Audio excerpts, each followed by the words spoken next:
Hey, so basically, this is a reply to I'm not RV and idiot. It's a reply to your comment that you posted to me on cruise missile, not a jet, hit the World Trade Center by Overkill, Portugal.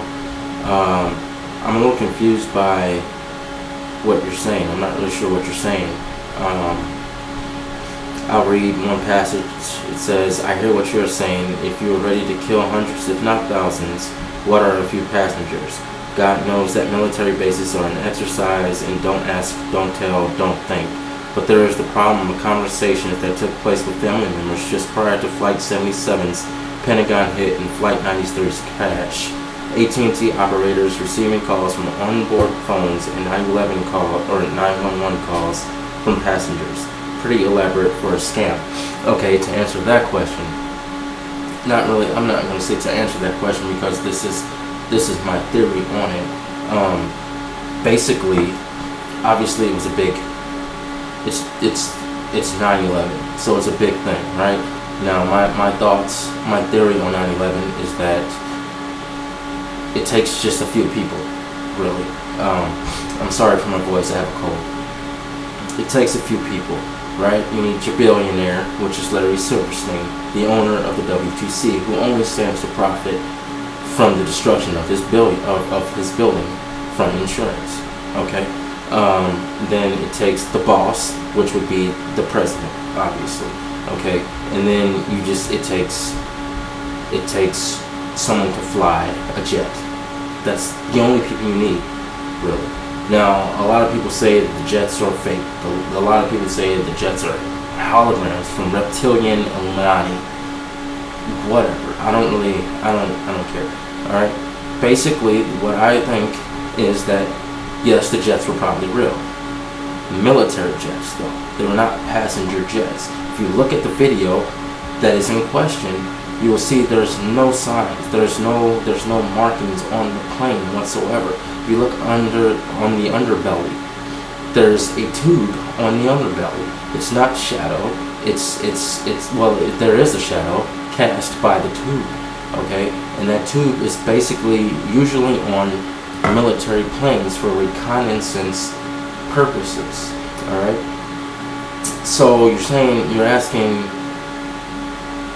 how could the government fake phone calls to family members that were on the planes?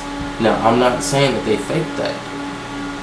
Maybe the government really did hijack these planes.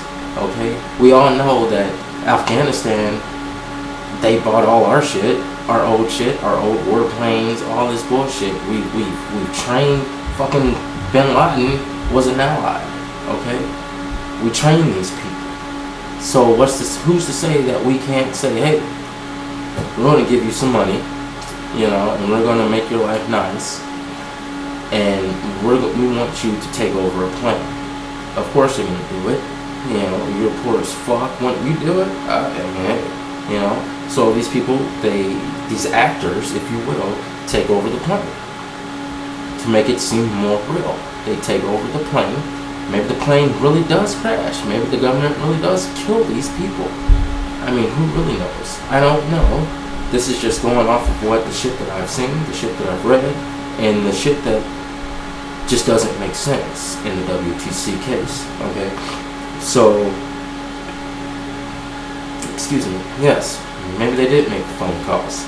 Obviously they did. Only to make it more real. So the people on the plane were thinking, yeah, we really are getting hijacked. We really are trying to take down these people because our lives are in danger. You would do the same. Anyone would do the same. You don't know who these people are. But, I mean, saying that, that's, it's people, you guys, you're closed-minded. You don't understand what is actually happening. You don't look further. You just go on what the fucking media tells you. You just go off of what they say. Just like in Building 7's case. If you look back on that day, if you're old enough to remember, which most of us posting on these videos are, we're old enough to remember, that on the BBC there was a lady, she was blonde, I don't remember her name, and she clearly said Building 7 has fallen. She was British, obviously, because it's the BBC. She's saying Building 7 has fallen. Building 7 was standing right behind her, clearly standing behind her, but she said it's fallen. And then hours later, Building 7 falls, even though it's not even close to the friggin' WTC. Alright? So that's your number one thing right there. How the fuck does a building fall if it hasn't even been hit? Oh, it fell because of fire. A normal fire, I mean, yeah, it'll bring a building down, but it's gonna take a while. It's really gonna take a while. So, anyway, basically what I was saying, yeah, the phone calls, probably real. The people on the planes, probably real. But those people were not on the planes that hit the WTC. The planes that hit the WTC more than likely were remote control. Drones. Full-size drones. It's just the way, we all know that happens. We all know it doesn't happen. We all know that those drones are real. That they are capable of flying without a pilot. It's 2012. Obviously, you can fly a jet without a pilot. Remote control. The military does it all the time. Okay? Then your other question. At the same time, how planes can effectively take down the tires is a real question. And even more puzzling is how fire could have caused structural failure to WTC-7.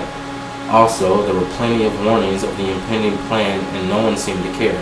John P. O'Neill was dismissed by the FBI after calling a meeting to discuss the possibility of a plane attack against the towers. August of 2001. He became head of tower security and he died on 9/11. This is where I'm getting confused because it's like, what are you talking about? What are you really asking me? I don't know what you're asking me. You're kind of contradicting yourself because it's like, I don't know what you're saying. Are you on the side of the people that are asking questions, or are you on the side of the people that believe what they have been told? Okay, and then your third comment. So when the official NISTE report states that there was absolutely no forewarning of knowledge or the impending attacks in the days leading up to 9/11, they are lying through their teeth. The speed at which WTC 1 and 2 fell are suspicious. The destruction of and the speed at which and the official cause of WTC 7 collapse is damning. There is something very definitely wrong here. We need to demand a new investigation. Again, contradicting your original statement, where it makes your original statement makes it seem like you're saying that what I'm saying is retarded. Are you with me or are you against me? I don't know what you're saying, dude. And so, make your comments a little bit more clear so we can understand.